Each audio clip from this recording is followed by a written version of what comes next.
అబ్దుల్లాపూర్ మెట్టు కవాడపల్లి గ్రామంలో మాత్రము విషాద ఛాయలు అలుముకున్నాయనే చెప్పొచ్చు. ఎందుకంటే ఎంత చక్కగా ఉన్నాడు అనురూప్ రెడ్డి మాత్రము.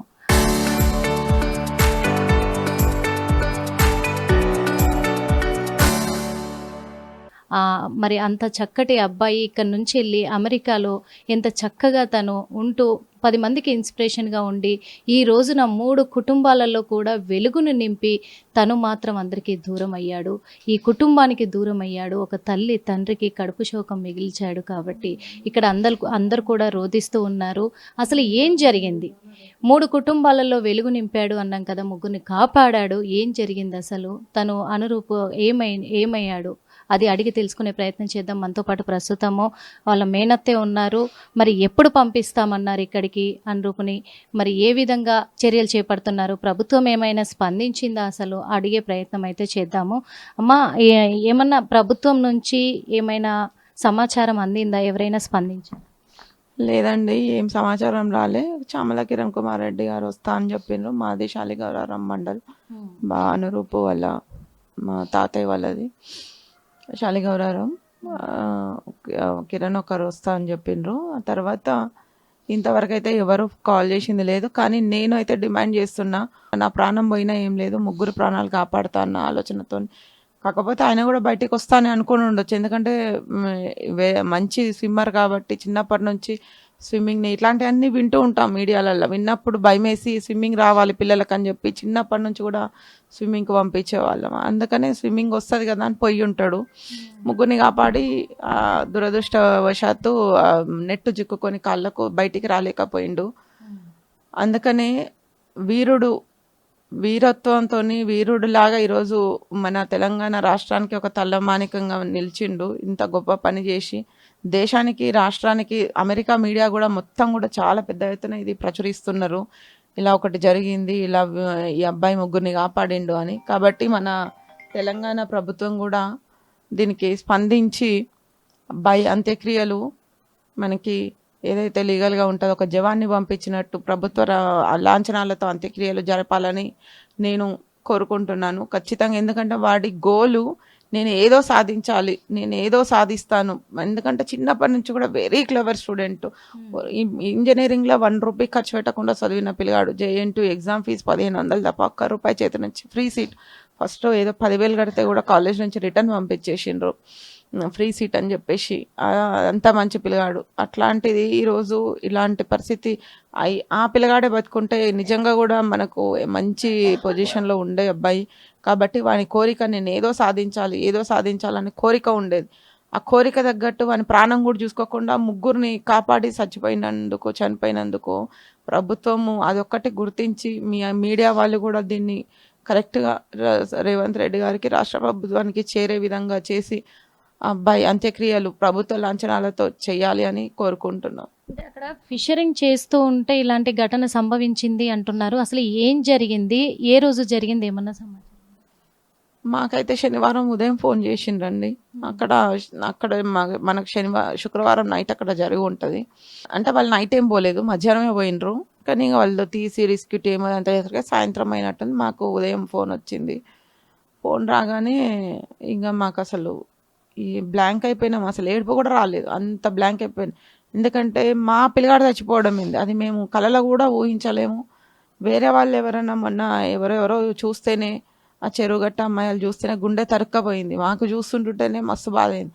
అట్లాంటిది మా ఇంట్లో ఇట్లాంటి ఒక స్థితి వస్తుందని, పరిస్థితి వస్తుందని మేము ఆలోచించలే. ఈరోజు నా అల్లుడు అని నేనెంత ధైర్యంగా సమాజంతో పోరాడుతున్నాను, నా అల్లుడు కూడా అంతే ధైర్యంగా ఉన్నాడని నాకు గర్వంగా చాలా ప్రౌడ్గా ఫీల్ అవుతున్నప్పటికీ ఈరోజు దేశానికి, రాష్ట్రానికి వాడు ఒక హీరో అయిండు. కానీ ఈ కుటుంబానికి మాత్రం 0 చేసిపోయిండు.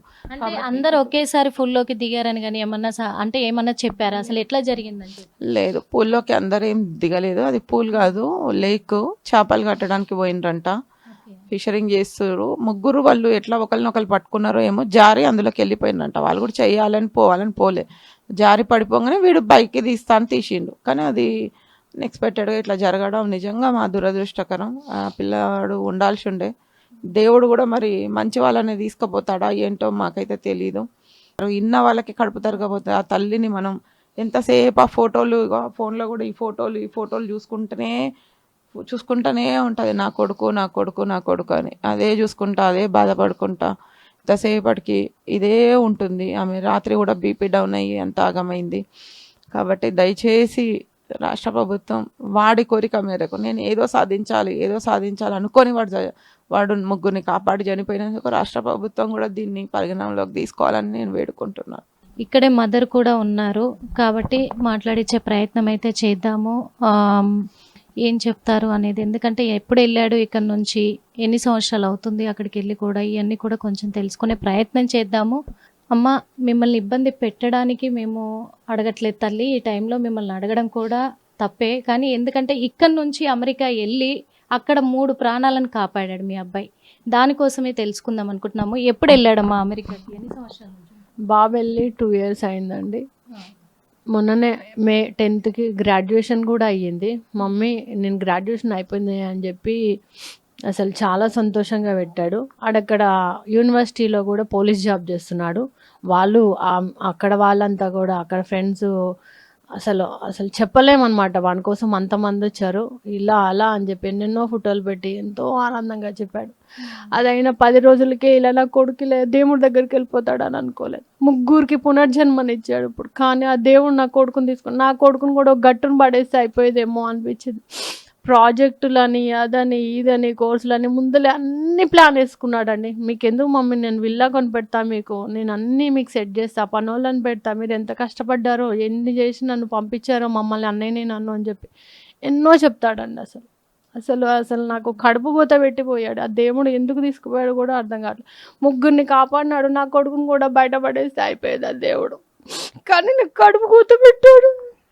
పెద్ద అబ్బాయి కూడా అక్కడే ఉంటాడా? 2 రామలక్ష్మణులు ఎక్కువ ఉండేటోళ్ళండి. అక్కడే ఉన్నాడు, వాడే చూసుకున్నాడు. వాడు ఒక్కడే అయిపోయాడు ఇప్పుడు. నేను ఎవరితో చెప్పాలి మమ్మీ? ఎప్పుడు పంపిస్తా అన్నారు? మీకు ఏ టైంకి తెలిసింది తల్లి అసలు ఇట్లా జరిగింది? శనివారం నేను వెంకటేశ్వర స్వామిది పూజ చేసుకుంటున్నా. ఎర్లీ మార్నింగ్ 4 o'clock లేచి పూజ చేసుకుంటున్నా. పూజ వస్తుంది 6 o'clockకి వాడు కాల్ చేశాడు. నాకు కూడా చేయలేదు. మేము ఇలా సఫర్ అవుతారని ఇంటి దగ్గర వేరే అన్న వాళ్ళు ఉంటే అన్న నాకు ఫోన్ చేసి, నా పెద్ద కొడుకు కూడా మేము ఎక్కడ సఫర్ అయిపోయి ఎక్కడ పడిపోతామో అని ఆలోచించాడు. అంత పెద్దోడు అయిపోయాడు వాడు కూడా. వాళ్ళని పంపిస్తే వాళ్ళు వచ్చినాక అప్పుడు చెప్పాడు. మేము షాక్ అయిపోయాం, నా కొడుకు ఏంటి చనిపోవటం ఏంటి అని. ఇది నాకు లైఫ్ లాంగ్, నేను పోయింది నాకు కడుపు పోతానే. ప్రపంచమంతా నా కొడుకుని హీరో అంటున్నారు.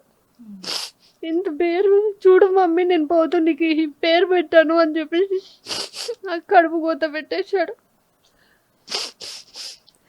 ఎన్నెన్ని ఫోటోలు పంపించాడు. ఈ నెలలో బర్త్డే ఉంది 21st, జూన్ 21. మమ్మీ ఇదిగో ఈ షర్ట్ బాగుందా, ఈ షర్ట్ బాగుందా అని మొన్ననే షాపింగ్ అని పోయి వాడే మమ్మీ